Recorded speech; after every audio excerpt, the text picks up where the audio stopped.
Good morning दोस्तों, आप सभी का स्वागत है ओनो स्टडी प्लेटफॉर्म पर हमारे साथ एक बार फिर से करंट अफेयर की क्लास में। मैं हूं नितिश और यहाँ पे मैं आपको फिर से एक बार करंट अफेयर के सारे मुद्दों को, देश विदेश के विभिन्न मुद्दों को प्रश्न के माध्यम से समझाऊंगा। अलग अलग प्रश्नों के माध्यम से हम चर्चा करेंगे कि हाल ही के दिनों में क्या क्या करंट अफेयर्स में प्रगति हुई है, किस देश से कैसे संबंध बने हैं, रक्षा क्षेत्र में क्या हुआ है, हम इन सब बारे में जानेंगे। और हम अपनी क्लास में ये भी पता जानेंगे कि आज कुछ स्पेशल क्वेश्चंस हैं जिन्हें मैं पूरी तरीके से डिटेल में डिस्कस करूंगा। वो हम अपने सेशन के लास्ट में करेंगे। तो आज का सेशन हम शुरू करते हैं। ठीक है, हम आज का अपना सेशन शुरू कर रहे हैं।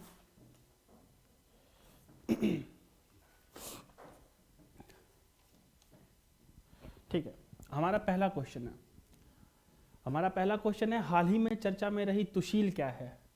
ये वर्ड याद रखिएगा, हाल ही में चर्चा में रही तुशील क्या है। इसका ऑप्शन ए है युद्धपोत, option B missile, option C लड़ाकू विमान, option D automated machine gun. तो हाल ही में चर्चा में रही तुशील क्या है? तो तुशील है हमारा एक युद्धपोत है। तुशील एक युद्धपोत है, ऑप्शन ए यहाँ पर सही है। तुशील एक युद्धपोत है जिसे हाल ही में, अभी कुछ दिन पहले ही, 2 दिन पहले ही भारत ने रूस से लिया है। इसको किस देश से मंगाया गया है? रूस से हमने ये युद्धपोत लिया है। तो ये नाम आप याद रखिएगा क्योंकि ऐसे डायरेक्ट क्वेश्चन पूछे जाते हैं कि तुशील क्या है, या फिर ऐसे पूछ ली जाए कि हाल ही में एक युद्धपोत लिया, तुशील नाम का युद्धपोत लिया गया है, किस देश से लिया गया है? तो वो रूस से लिया गया है। ठीक है, ये याद रखिएगा। और इस तुशील युद्धपोत के बारे में एक मैं खास बात बता दूं कि ये एक स्टील्थ टेक्नोलॉजी पर बना हुआ है। यह युद्धपोत स्टील्थ टेक्नोलॉजी पर बना हुआ है। तो यहाँ पर आपको स्टील्थ टेक्नोलॉजी का मैं मतलब बताता हूँ। स्टील्थ टेक्नोलॉजी का मतलब ऐसी तकनीक जो कि राडार के पकड़ में कम से कम आए। जैसे लो राडार होते हैं तो लो राडार के पकड़ में कम से कम आए। तो किसी भी चीज़ को राडार के पकड़ में आने के लिए क्या करना होगा? राडार में कि जैसे कोई नाव है, कोई बड़ा सा शिप है, जंगी जहाज है, या फिर कोई प्लेन है, तो उसकी संरचना इस प्रकार से डिज़ाइन करना कि राडार की जो तरंगे होती हैं वो उससे टकराकर वापस ना जा पाएं, वो उन तरंगों को अपने आप में ही सोख ले। या फिर जैसे कोई जहाज बनाया गया है, ऐसे कोई जहाज बना हुआ है, ये शिप है, वॉरहेड है, यहाँ पर वॉरहेड वगैरह सब लगे हुए, युद्धपोत है। तो इसकी डिज़ाइन इस तरीके से तैयार की जाए, या फिर इस पर ऐसे पेंट का कोट चढ़ा दिया जाए, ऐसे पेंट का एक परत चढ़ा दी जाए पेंट की, जिससे राडार से आने वाली तरंगों को ये अधिक से अधिक अपने आप में सोख सके। जिससे होगा क्या? तरंगे लौट करके राडार में वापस जा नहीं पाएंगी और नहीं पता चल पाएगा कि ये है क्या, यहाँ पे कौन सी वस्तु आ रही है, नहीं पता चल पाएगा। राडार के माध्यम से कैसे पता चलता है? तरंगे जाती हैं, वस्तुओं में टकराती हैं, फिर से राडार में वापस आती हैं, जिससे पता चलता है कि वहाँ पर कौन सी वस्तु है। तो ये स्टील टेक्नोलॉजी पर बना हुआ है। स्टील टेक्नोलॉजी का मतलब संरचना में या फिर ऐसी पेंट की टेक्नोलॉजी का यूज़ करना जो राडार की तरंगों को सोख सके। तो ये आप याद रखिएगा कि तुशील जो है युद्धपोत है, रूस से लिया गया है और ये स्टील टेक्नोलॉजी पर आधारित है। ठीक है, ये समझ में आ गया होगा। हम चलते हैं अपने अगले प्रश्न की तरफ। हमारा अगला प्रश्न है एम्बिशन इंडिया 2021 कार्यक्रम कहाँ आयोजित किया गया है? ऑप्शन ए है भारत, ऑप्शन बी संयुक्त राज्य अमेरिका, option C France, option D Italy. Ambition India ये फ्रांस के सीनेट में आयोजित किया गया है। ठीक, ये ध्यान दीजिएगा, फ्रांस के सीनेट में आयोजित किया गया है एम्बिशन इंडिया 2021 कार्यक्रम। हाल ही में हमारे विदेश मंत्री इस कार्यक्रम में गए थे, इस कार्यक्रम में हिस्सा लिया उन्होंने, और उन्होंने फ्रांस और भारत के द्विपक्षीय संबंधों को सुधारने के लिए वहाँ पर भाषण भी दिया और ये कहा कि फ्रांस और इंडिया दोनों मिलकर के एक मैन्युफैक्चरिंग हब बना सकते हैं। इस समय जो दुनिया में सप्लाई चेन की कमी है वो उसको पूरा कर सकते हैं फ्रांस और इंडिया। तो आप ये याद रखिएगा, एम्बिशन इंडिया 2021 कार्यक्रम फ्रांस के सीनेट में आयोजित हुआ और इसमें भाग किसने लिया? हमारे विदेश मंत्री एस जयशंकर ने। विदेश मंत्री एस जयशंकर ने इस कार्यक्रम में भाग लिया, इस कार्यक्रम में हिस्सा लिया।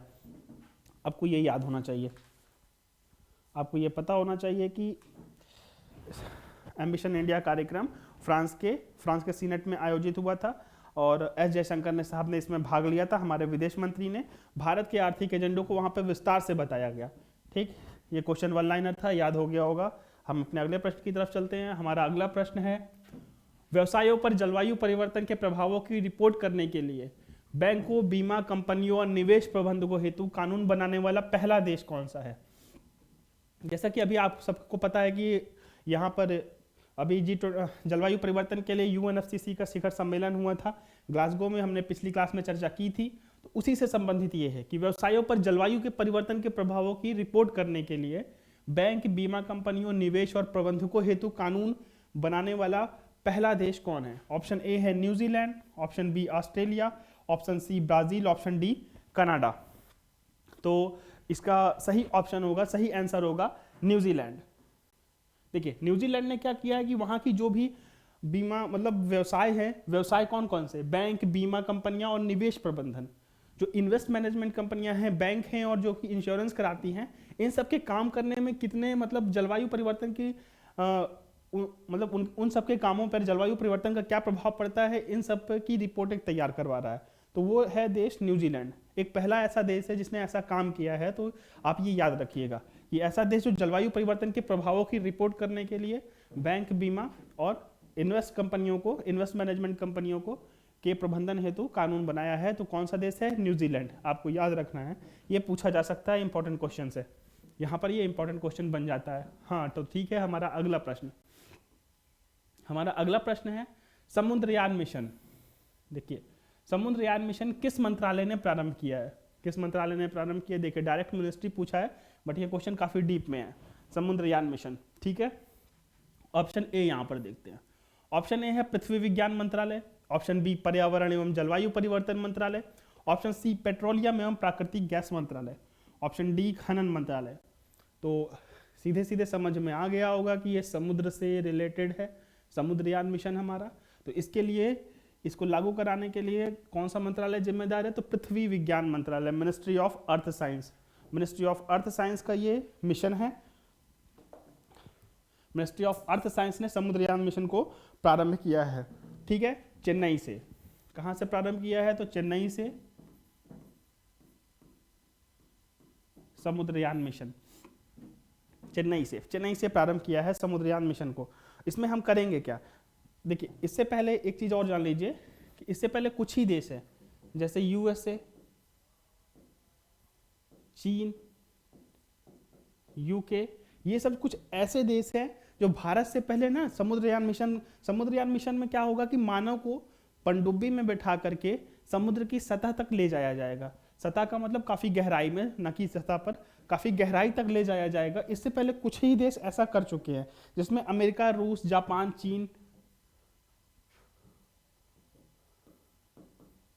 अमेरिका, रूस, चीन और जापान। अमेरिका, रूस, चीन और जापान, कुछ ही देश ऐसा कर चुके हैं। तो भारत भी अब इनमें शामिल हो गया। तो क्वेश्चन ऐसे भी पूछ सकता है कि मतलब समुद्र के गहराई पर जाने वाले देशों के समूह में कौन सा देश शामिल है? तो यूएस, अमेरिका है, रूस है, चीन, जापान, और अब इसमें भारत के नाम भी जुड़ गया है। भारत के लिए भी एक उपलब्धि इसमें जुड़ गई है, ये आप याद रखिएगा। समुद्रयान मिशन पृथ्वी विज्ञान मंत्रालय ने प्रारंभ किया है चेन्नई से, ठीक है। तो और इसमें होगा क्या? इस मिशन में हमारी सरकार मानव युक्त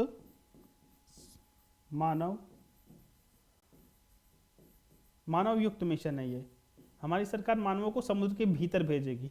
हमारी सरकार का लक्ष्य है कि हमारे देश का लक्ष्य है कि हम स्पेस में भी भेजें अपने मानवों को और समुद्र में भी हमारी उपस्थिति दर्ज हो, दोनों जगहों पर, अंतरिक्ष के साथ साथ समुद्र की गहराइयों में। तो मानव युक्त मिशन है ये। यहाँ पर तीन लोगों को सेलेक्ट किया जाएगा और एक पनडुब्बी होगी। उस पनडुब्बी में 3 लोग बैठ करके 6000 मीटर की गहराई तक जाएंगे। 6000 मीटर की जगह वहां पर शोध करेंगे, अध्ययन करेंगे, पता लगाएंगे, ठीक है।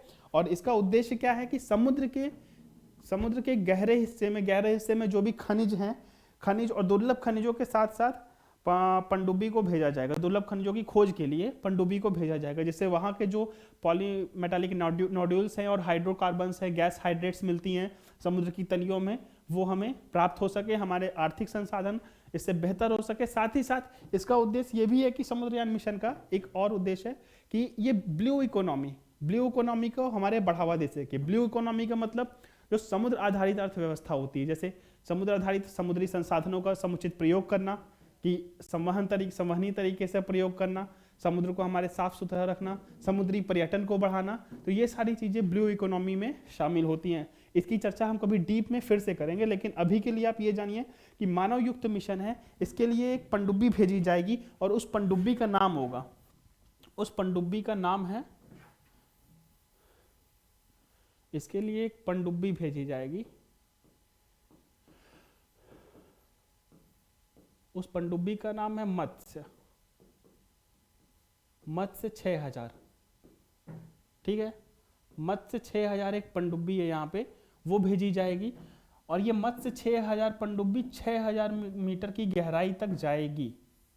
ये याद रखिएगा आप कि ये पनडुब्बी है मत्स्य 6000। इसका भी नाम पूछा जा सकता है इससे कि हाल ही में समुद्रयान मिशन में किस पनडुब्बी का प्रयोग किया गया, तो मत्स्य 6000 पनडुब्बी का। या फिर डायरेक्ट पूछ सकता है कि मत्स्य 6000 क्या है। एक पनडुब्बी है मानव युक्त मिशन को ले जाने के लिए, या फिर एक स्पेस क्राफ्ट है, या एक युद्धपोत है, ऐसे करके ऑप्शन बना के पूछ सकता है मत्स्य 6000। तो ये आप याद रखिएगा, मत्स्य 6000 है, 6000 मीटर की गहराई तक जाएगी। पृथ्वी विज्ञान मंत्रालय ने प्रारंभ किया है, मानव युक्त मिशन है ये। ठीक है, 3 व्यक्तियों को ले जाएगी। और सबसे मेन चीज, अब आते हैं इसके मेन पार्ट पर। अब इसके मेन पार्ट पर आते हैं कि ये जो समुद्रयान मिशन है, ये एक्चुअल में एक प्रारंभ हुआ था डीप ओशन मिशन।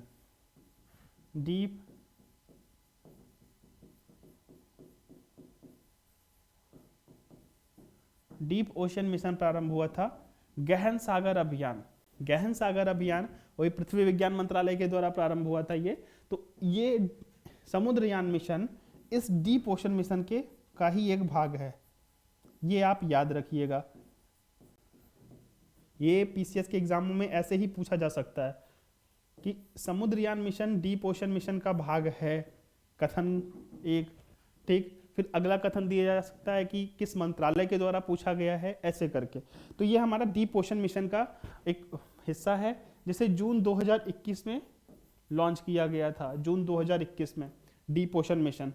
ठीक है, पृथ्वी विज्ञान मंत्रालय के द्वारा। इसका उद्देश्य वही है, इसका मेन उद्देश्य जो मैंने अभी पहले बताया कि समुद्री संसाधनों की खोज करना और मतलब पता लगाना, साथ ही साथ ब्लू इकोनॉमी पहल का समर्थन करना। ठीक है, समुद्री संसाधनों में क्या क्या होंगे, गैस हाइड्रेट होंगे, पॉलीमेटालिक नोड्यूल्स होंगे, कुछ सल्फेट कार्बन सल्फाइड होंगे, इस तरीके के चीज़ों का पता लगाना। यहाँ जो मैं पॉलीमेटालिक नोड्यूल कह रहा हूँ, पॉलीमेटालिक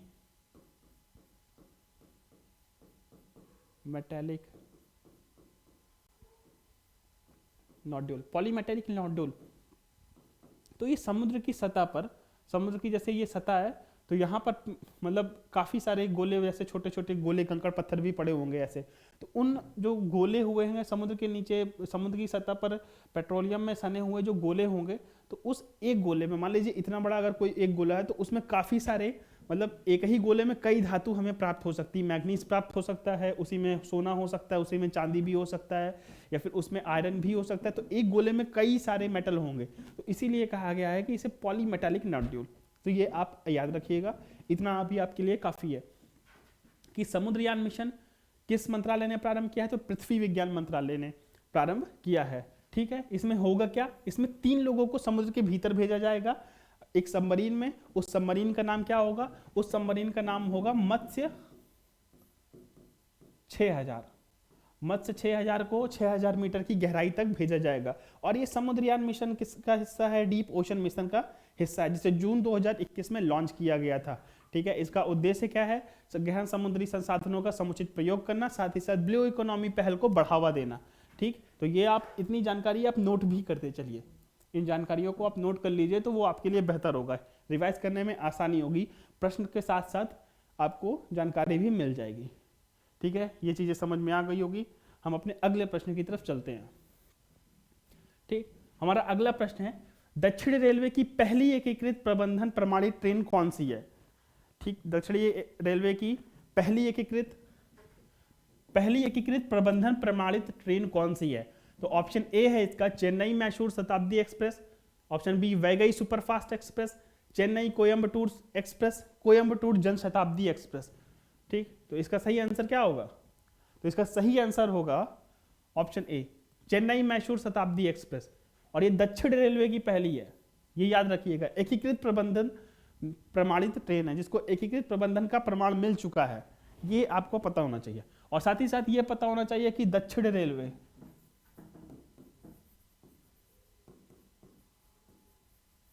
सदर्न रेलवे का हेडक्वार्टर कहां पर होगा? दक्षिण रेलवे का हेडक्वार्टर कहां पर है? तो दक्षिण रेलवे का हेडक्वार्टर चेन्नई में है। ये इस तरीके के क्वेश्चन डायरेक्ट हेडक्वार्टर, रेलवे के जितने भी जोन हैं, रेलवे के जो भी हेडक्वार्टर हैं जितने भी, वो डायरेक्ट पूछे जाते हैं कि कौन सा हेडक्वार्टर कहां पर है। तो इसकी चर्चा हम किसी दिन पूरी डिटेल में कर लेंगे, सारे के सारे रेलवे के हेडक्वार्टर्स के साथ साथ उनके रेलवे के जोन के साथ साथ उनके हेडक्वार्टर का भी नाम जान लेंगे। तो अभी के लिए फिलहाल इतना ही है कि दक्षिण रेलवे के हेडक्वार्टर कहाँ पर है? चेन्नई में है। और पहली एकीकृत प्रबंधन प्रमाणित ट्रेन कौन सी है? चेन्नई मैसूर शताब्दी एक्सप्रेस। ठीक है, ये समझ में आ गया होगा। अगला प्रश्न है हमारा, अगला प्रश्न है युद्धाभ्यास 2021 नामक सैन्य अभ्यास किन किन देशों के बीच में हुआ है? किन किन देशों के बीच में हुआ है? ऑप्शन देखिए, ऑप्शन ए है Bharat America, option B Bharat France, option C Bharat और रूस, ऑप्शन डी भारत और ब्रिटेन के बीच में। तो हाल ही में इसका सही आंसर क्या होगा? सही आंसर होगा भारत और अमेरिका के बीच में। एक सही आंसर होगा भारत और अमेरिका के बीच में। तो ये द्विपक्षीय है, मतलब दो ही लोग हैं इसमें। ठीक है, भारत और अमेरिका के बीच में ही हुआ है युद्ध अभ्यास 2021। इसके अलावा एक एक्सरसाइज और होती है भारत और अमेरिका के बीच में, वो है उस द्विपक्षीय, तो उसका नाम है वज्र प्रहार। ये याद रखिएगा, भारत और अमेरिका के बीच में द्विपक्षीय मतलब सिर्फ दो ही देशों भारत की सेना और अमेरिका की सेनाएं होती हैं, और ये है वज्र प्रहार। और ये युद्ध अभ्यास जो आयोजित किया जा रहा है, ये अमेरिका में आयोजित किया जा रहा है, अमेरिका के अलास्का में। युद्ध अभ्यास जो आयोजित किया जा रहा है, ये अलास्का में आयोजित किया जा रहा है। आप अगर अमेरिकी मैप देखेंगे,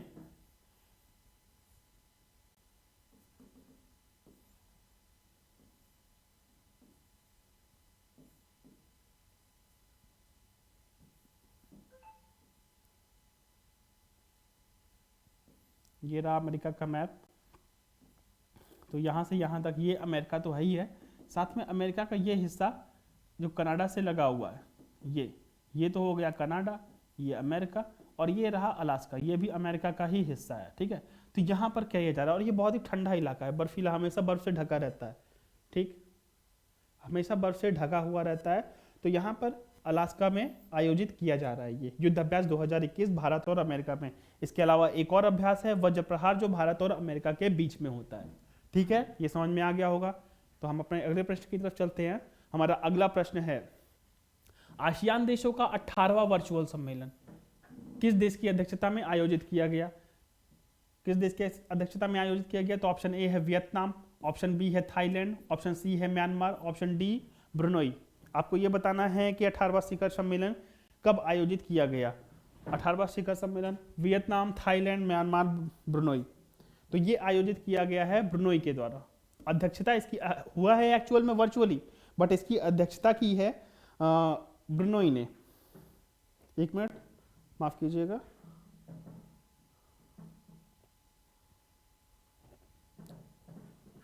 इसकी अध्यक्षता की है ब्रुनोई ने। ठीक है, आसियान के बारे में थोड़ा सा हम जान लेते हैं।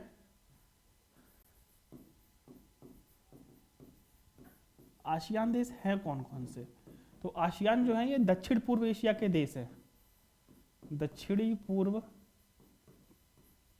एशिया के देश हैं आसियान, दक्षिण पूर्व एशिया के देश हैं। और ये 1967 में इसका गठन हुआ। इसमें 10 देश शामिल हैं, अभी वर्तमान में इसमें 10 देश शामिल हैं। ठीक है, दक्षिण पूर्व एशिया के 10 देश शामिल हैं। और उन 10 देशों का नाम क्या है? अगर उन 10 देशों के नाम की बात करें, पहले तो 4 यही हो गए, वियतनाम, थाईलैंड, म्यांमार, ब्रुनोई। फिर उसके बाद जितने बचे हुए नाम है उनको भी देख लेते हैं। 1 2 3 4, यहाँ पे 5वां नाम है। पहला हो गया Vietnam, Thailand, Myanmar, Brunei, Cambodia, ये भी साउथ ईस्ट एशिया का देश है। ऑप्शन 6, सिंगापुर,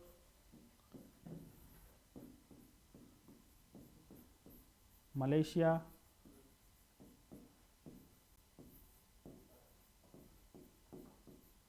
इंडोनेशिया,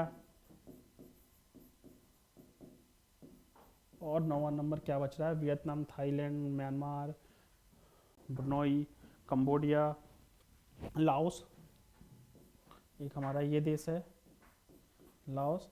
अब एक और बचा, कितने हो गए?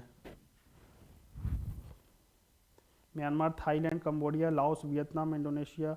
हाँ, लास्ट में हमारा बचता है फिलीपींस।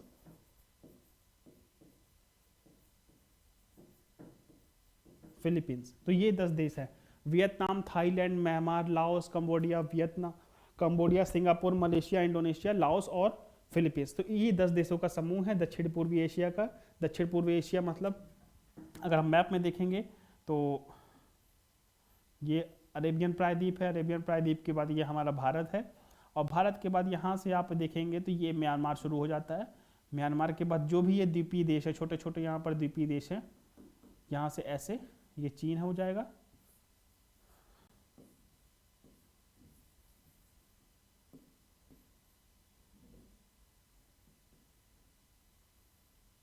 देखिए ये अफ्रीका, ये अरेबियन पेनिसुला, और यहाँ पर ये हमारा भारत हो जाएगा, और साथ ही साथ फिर यहाँ से ये दक्षिण पूर्व एशिया के देश शामिल हो जाते हैं। यहाँ पर ये ऑस्ट्रेलिया है, यहाँ से दक्षिण पूर्व एशिया के देश ये चीन, और यहाँ तक है। तो यहाँ पे देखेंगे ना, यहाँ से म्यांमार से शुरू होता है ये, और पूरा यहाँ तक फैला हुआ है। तो ये आप ध्यान में रखेंगे, इसकी लोकेशन भी आप मैप में एक बार जरूर देख लीजिएगा, और साथ ही साथ इन देशों के नाम याद रखिएगा। कब बना था? 1967 में बना था, दक्षिण पूर्व एशिया के देशों का समूह है। ठीक है, ये समझ में आ गया होगा। तो हम अपने अगले प्रश्न की तरफ चलते हैं। हाँ, ये देखते हैं, ये भी अभी हाल का ही क्वेश्चन है और अच्छा क्वेश्चन है। स्लोवानिया के तर्ज पर केव टूरिज्म को बढ़ाने के लिए किस भारतीय राज्य ने केव टूरिज्म सेंटर बनाने का निर्णय लिया है? किस भारतीय राज्य ने केव टूरिज्म सेंटर बनाने का निर्णय लिया है? तो भाई ये क्या चीज है केव टूरिज्म सेंटर? ये अभी मैं आपसे डिस्कस करूंगा। स्लोवानिया की तर्ज पर, स्लोवानिया एक यूरोपीय देश है, उसकी तर्ज पर करने का, हाँ, केव टूरिज्म बनाने का निर्णय लिया है। तो इसका ऑप्शन देखेंगे उत्तराखंड, बी छत्तीसगढ़, सी मेघालय और डी महाराष्ट्र। तो इसका सही आंसर होगा उत्तराखंड। हाल ही में उत्तराखंड गवर्नमेंट ने स्लोवानिया की तर्ज पे, जब ये देखो स्लोवानिया में क्या है कि वहाँ पर काफ़ी सारी जो हजारों साल पुरानी गुफाएं हैं, लाखों साल पुरानी गुफाएं हैं, या फिर जिनका प्रयोग आदि मानवों के समय में होता था, उसका प्रयोग आज के समय में ना वहाँ की गवर्नमेंट ने टूरिज्म के रूप में किया है, जिससे काफ़ी सारे लोग वहाँ पे देखने आते हैं, उन गुफाओं को देखने के लिए आते हैं, जिससे उनका रेवेन्यू जनरेट होता है, उन्हें बहुत मतलब इससे राजस्व की प्राप्ति होती है। तो इस कॉन्सेप्ट को देखा है हमारे भारतीय राज्य उत्तराखंड ने इस चीज को देखा और उसे अपने के यहाँ लागू करने के लिए मतलब केव टूरिज्म सेंटर बनाने का निर्णय किया। और ये उत्तराखंड में किस जगह पर हो रहा है? उत्तराखंड के पिथौरागढ़ में। उत्तराखंड का एक डिस्ट्रिक्ट है पिथौरागढ़, उत्तराखंड के पिथौरागढ़ में केव टूरिज्म सेंटर बनाने का निर्णय लिया। ये केव्स बनती कैसे हैं आखिर? देखिए केव्स जो होती हैं, जैसे चट्टाने हैं ना, ये ऐसे मान लीजिए अभी ये चट्टाने हैं, ऐसे कुछ बनी थी, और ये चूना पत्थर की चट्टाने रही होंगी, चूना पत्थर की। तो इसमें लगातार नदियों के प्रवाह से यहाँ से गुफाएं बन जाती है। आज मान लीजिए कभी नदी यहाँ से निकल रही थी बीच से, बाद में कुछ साल बाद नदी का रास्ता इधर से हो गया, बट नदी के निकलते निकलते ना इसमें हुआ क्या कि ऐसे करके इसमें रास्ता बन गया, ऐसे करके यहाँ पर गुफा बन गई। ये गुफा जैसे काफ़ी पुरानी बड़ी सी गुफा, तो आज भी बनी हुई है। तो उसी में केव टूरिज्म सेंटर, और इससे काफ़ी अच्छी मात्रा में रोजगार के साथ साथ रेवेन्यू भी जनरेट होगा। तो ये चीज़ आप ध्यान रखिएगा। ये क्वेश्चन में पूछा जा सकता है डायरेक्ट कि स्लोवानिया की तर्ज पर केव टूरिज्म का सेंटर बनाने का निर्णय उत्तराखंड सरकार ने लिया गया है। और इसमें हाँ एक चीज़ और जान लीजिए कि अगर ऐसा फॉर्म होता है तो ज्योग्राफी की भाषा में उसको क्या बोलते हैं। तो इस तरीके की संरचना को केव, जहाँ पे गुफाएं बन जाती है, उन्हें कास्ट स्थलाकृति बोलते हैं, उन्हें कास्ट स्थलाकृति कहा जाता है। ठीक है, ये आपको याद रखना है। ये तो ज्योग्राफी में हो सकता है शायद ही पूछे, बट ये पूछ सकता है, इसलिए ये तो मैंने आपको जानकारी के लिए बताया कि कास्ट स्थलाकृति उसे कहते हैं, इस तरह की संरचनाओं को। ठीक, हम अपने अगले प्रश्न की तरफ चलते हैं। हमारा अगला प्रश्न है, वीर गाथा प्रोजेक्ट किसके द्वारा लॉन्च किया गया है? वीर गाथा मतलब वीरों की गाथा का प्रोजेक्ट। तो ऑप्शन देखिए, सीबीएसई, एआईसीईटी, नीति आयोग, पर्यटन मंत्रालय। तो इसे लॉन्च किया गया है सीबीएसई के द्वारा। सीबीएसई ने वीर गाथा प्रोजेक्ट लॉन्च किया है। तो इस प्रोजेक्ट में करना क्या है? इस प्रोजेक्ट में जितने भी स्कूल हैं, तो बच्चों को, उन स्कूलों में अब बच्चों को क्या किया जाएगा, हमारे के यहाँ जितने भी वीर हुए हैं, जिनको भी वीरता पदक मिला है, वीरता पदक,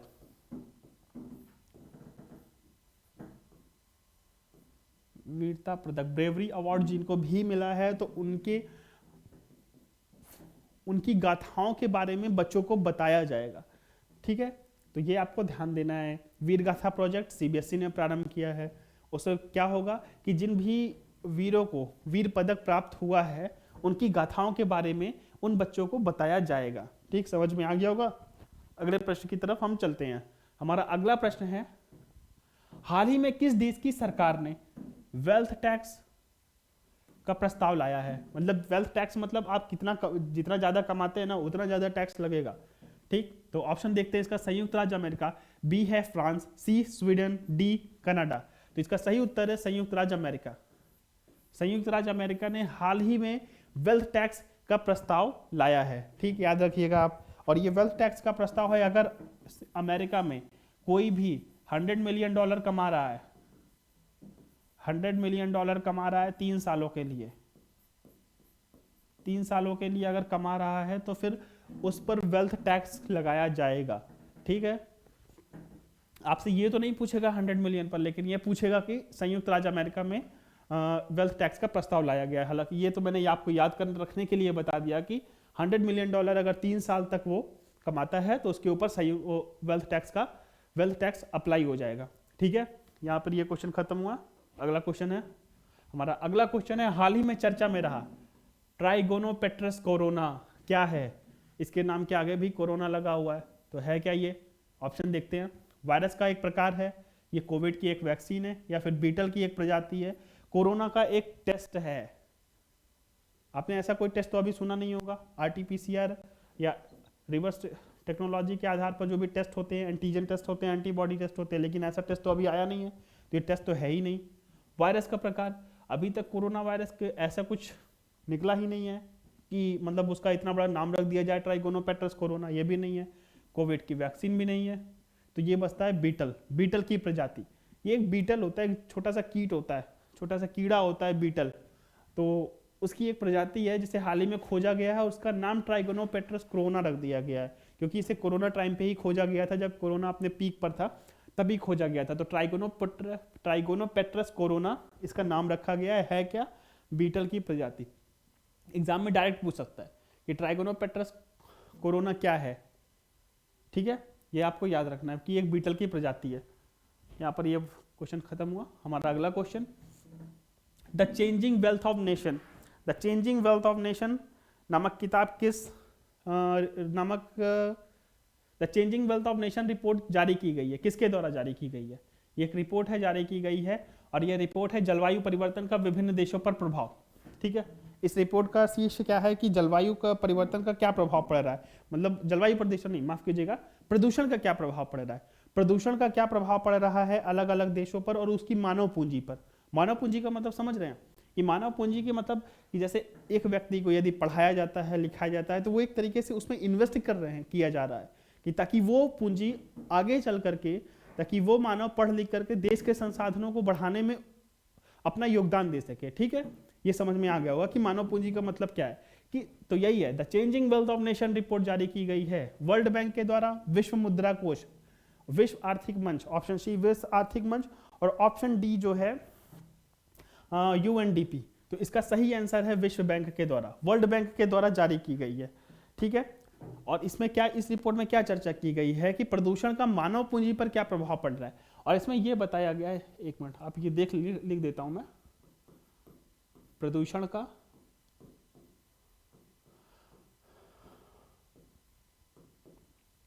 मानव पूंजी पर प्रभाव। और इस रिपोर्ट में कहा गया है कि प्रदूषण के कारण सबसे ज्यादा प्रभाव दक्षिण एशियाई देशों पर पड़ा है,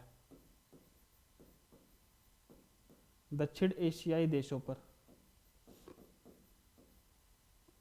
दक्षिण एशियाई देशों पर मानव पूंजी मतलब मानव पूंजी के घटने का वो हुआ है, घट रही है प्रदूषण के कारण। तो आप ये याद रखिएगा, the changing wealth of nation report जारी की गई है वर्ल्ड बैंक के द्वारा, और इसका थीम क्या था कि प्रदूषण का मानव पूंजी पर प्रभाव। ठीक है, समझ में आ गया होगा। हम अपने अगले प्रश्न की तरफ चलते हैं। हमारा अगला प्रश्न है, दुनिया के सबसे बड़े hydrogen fuel cell power plant का उद्घाटन कहाँ किया गया है? दुनिया का सबसे बड़ा hydrogen fuel cell power plant. ठीक, ये देखते हैं ऑप्शन, दक्षिण कोरिया, चीन, जापान या भारत। इसका सही ऑप्शन होगा दक्षिण कोरिया। दुनिया का सबसे बड़ा hydrogen fuel cell power plant का उद्घाटन किया गया है दक्षिण कोरिया में। ये आपको याद रखना है, वन लाइनर है। अगला प्रश्न है, हमारा अगला प्रश्न, देश का सबसे बड़ा एरोमेटिक गार्डन कहाँ खोला गया है? देश का सबसे बड़ा एरोमेटिक गार्डन कहाँ खोला गया है? तो इसका ऑप्शन देखते हैं। Option A Nainital Uttarakhand, option B Srinagar Jammu Kashmir में, option C Ooty Tamil Nadu, option D Guwahati Assam में। तो इसका सही ऑप्शन होगा नैनीताल उत्तराखंड में। ठीक है, देश का सबसे बड़ा एरोमेटिक गार्डन नैनीताल उत्तराखंड में खोला गया है। और ये डायरेक्ट ऐसे ही पूछ सकता है कि देश का सबसे बड़ा एरोमेटिक गार्डन कहाँ खोला गया है। अभी हाल ही में कुछ दिनों पहले ही लाइकेन पार्क भी उत्तराखंड में ही खोला गया था, तो ये आपको याद रखना है। हमारा अगला और आखिरी प्रश्न है शायद, हाँ नहीं अभी एक और है। तो राष्ट्रीय एकता दिवस कब मनाया जाता है? 31 अक्टूबर, 29 अक्टूबर, 3 नवंबर और 31 दिसंबर। देखिए पहले भी आपसे कहा हो ना कि ऐसे क्वेश्चन डायरेक्ट पूछ लिए जाते हैं, डायरेक्ट डेट आती है तो इनका दिवस को याद रखना आपको लिए जरूरी है।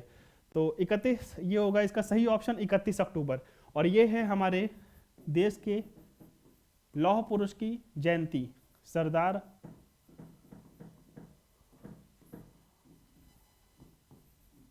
वल्लभ भाई पटेल की जयंती है ये, और ये उनका 140वीं जयंती है, 140वीं जयंती है। उनको हम सेलिब्रेट कर रहे हैं राष्ट्रीय एकता दिवस के रूप में 31 अक्टूबर के दिन, 31 अक्टूबर के दिन। तो ये आपको याद होना चाहिए, ऐसे फैक्ट आपको याद होने चाहिए, क्योंकि ये सीधे सीधे एग्जाम में पूछ लिए जाते हैं इस तरीके के फैक्ट। तो ठीक है, हमारा अगला और आखिरी प्रश्न है, और ये थोड़ा बड़ा प्रश्न है और थोड़ा इंपॉर्टेंट प्रश्न भी बन जाता है। तो हाल ही में चर्चा में रहे pneumococcal conjugate vaccine, pneumococcal conjugate vaccine किस बीमारी के लिए बनाई गई है? तो ऑप्शन देखते हैं, न्यूमोनिया, टीबी, डिप्थीरिया, पोलियो। ठीक है, इसके नाम से ही पता चल जाता है किस बीमारी के लिए। न्यूमोकोकल मतलब न्यूमोनिया, न्यूमोनिया के लिए वैक्सीन बनाई गई है, न्यूमोकोकल कॉन्जुगेट वैक्सीन। ठीक है, और देखिए अब इसकी थोड़ा डिटेल में चर्चा कर लेते हैं, ये है क्या, ये थोड़ा समझने लायक चीज है। न्यूमोकोकल कॉन्जुगेट वैक्सीन, इसको शॉर्ट फॉर्म में मतलब या फिर इंग्लिश के शॉर्ट फॉर्म में PCVB बोलते हैं। न्यूमोकोकल कॉन्जुगेट वैक्सीन बनाई गई है न्यूमोनिया के लिए, और ये आता है एक सार्वभौमिक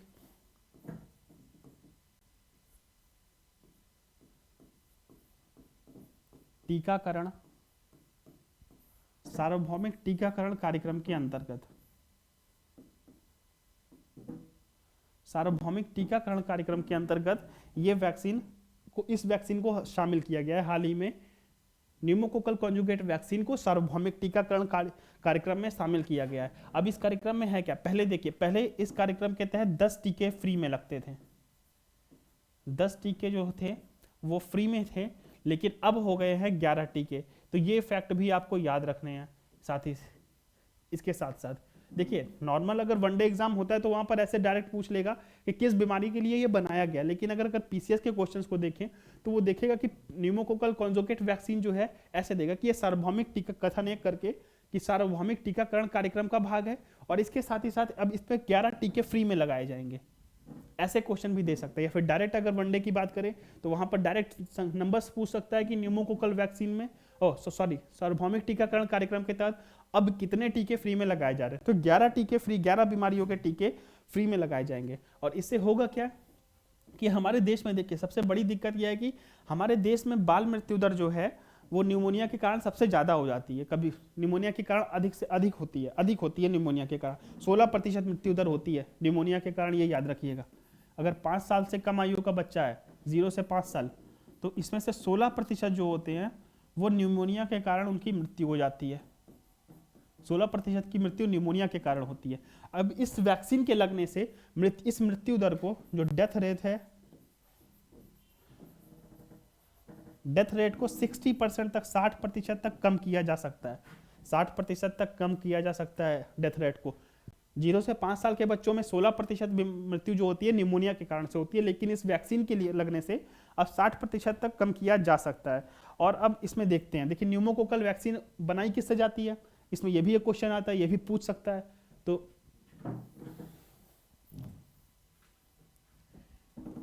पीसीवी न्यूमोकोकल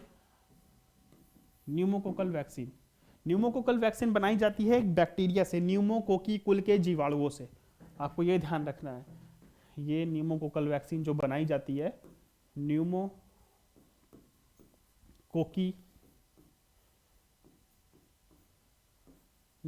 कुल के जीवाणुओं से, न्यूमोकोकी कुल के जीवाणुओं से बनाई जाती है। ठीक है, और यहाँ पर ये हो गया, पीसीवी के बारे में हमने जान लिया। और जो अब थोड़ा सा वो देख लेते हैं ना कि 11-12 टीके कौन से लगाए जाते हैं। तो अभी देखिए हाल ही में बच्चों के लिए जो भी 2 वर्ष से कम के बच्चे हैं और सभी बच्चों को कवर करना है, सभी बच्चों को 2 वर्ष से कम सभी बच्चों को टीका लगाना है और गर्भवती महिलाओं को भी टीका लगाना है। तो इसके तहत एक मिशन चलाया गया था, मिशन इंद्रधनुष।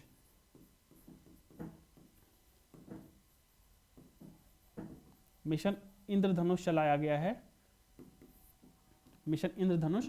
तो इसके तहत करना क्या है कि गर्भवती महिलाओं और 2 वर्ष से कम आयु के बच्चों को 12 टीके लगाना है। ठीक है, पहले इसमें 7 थे लेकिन 4 बाद में जोड़ दिए गए हैं। और ये किस मंत्रालय के द्वारा होता है, तो ये होता है केंद्रीय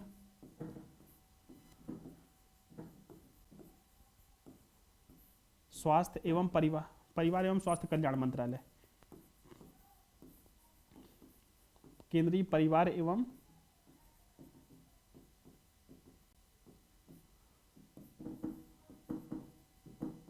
स्वास्थ्य कल्याण मंत्रालय के द्वारा कराया जाता है। ये कार्यक्रम चलाया जा रहा है मिशन इंद्रधनुष। तो ये आपको याद रखना है एक और फैक्ट कि मिशन इंद्रधनुष किसके तहत चलाया जा रहा है, केंद्रीय परिवार एवं स्वास्थ्य कल्याण मंत्रालय के द्वारा। इसके तहत 12 टीके लगाए जा रहे हैं, 12 बीमारियों के टीके लगाए जा रहे हैं। उन 12 बीमारियों के नाम पे अगर आता हूं तो नाम अगर लिखते हैं तो ये देखिए नाम कि 12 टीके हैं कौन कौन सी बीमारियों के। तो 12 टीके हैं डिप्थीरिया,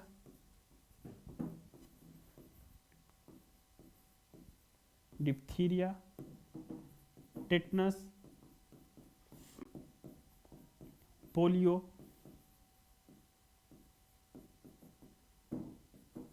काली खांसी,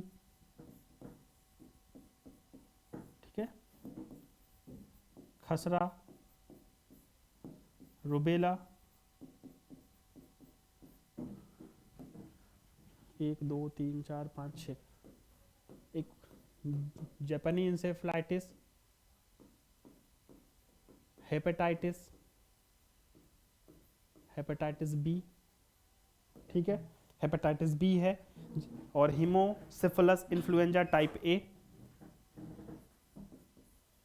हीमोसिफिलस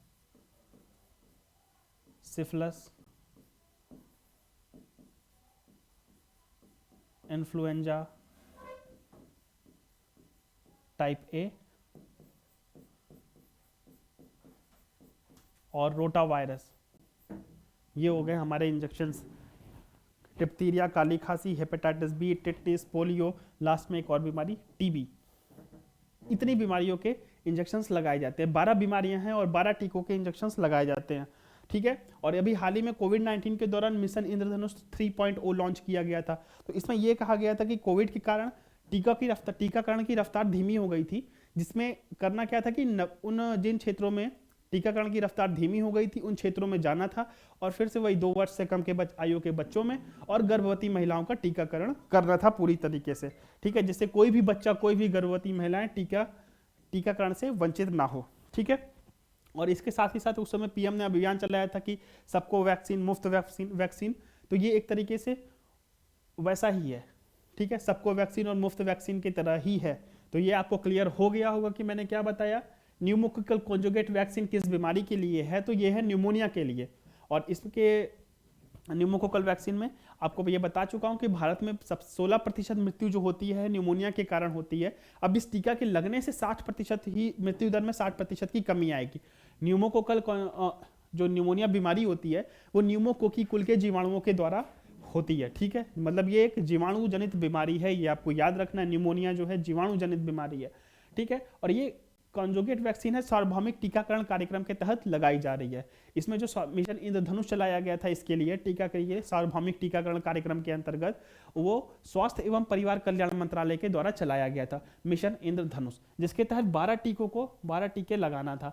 उन 12 टीकों में डिप्थेरिया, टेटनस, पोलियो, काली खांसी, खसरा, रुबेला और हेपेटाइटिस बी, जापानी इंसेफ्लाइटिस या दिमागी बुखार भी इसे बोलते हैं जापानी इंसेफ्लाइटिस को, और haemophilus, influenza type B, rota virus और टीबी, इतने टीके लगाए जाते हैं ताकि बच्चे कम से कम बीमार हो। और कोरोना के समय में हाल ही में लॉन्च किया गया था मिशन इंद्रधनुष 3.0, जिसके तहत कोरोना के कारण जो बच्चे और गर्भवती महिलाएं टीकाकरण से वंचित रह गए हैं उन्हें पूरी तरीके से वैक्सीनेट करना। तो ठीक है, ये हमारा आखिरी क्वेश्चन था और हमने इसे डिटेल में डिस्कस किया और ये आपको समझ में आ गया होगा। तो ठीक है, हम आज यहाँ पर हमारी आज की क्लास समाप्त होती है, ठीक है। हमारे क्वेश्चंस यहाँ पर आज समाप्त हो गए हैं, हमारे क्वेश्चंस समाप्त होते हैं। तो तब तक के लिए आप हमारे ओनो स्टडी प्लेटफॉर्म पर बने रहिए, लाइक कीजिए, सब्सक्राइब कीजिए और शेयर कीजिए। हम मिलते हैं अपने अगले सेशन में, जहाँ पर हम बात करेंगे देश के विभिन्न मुद्दों की, देश विदेश के विभिन्न मुद्दों की। तब तक के लिए धन्यवाद।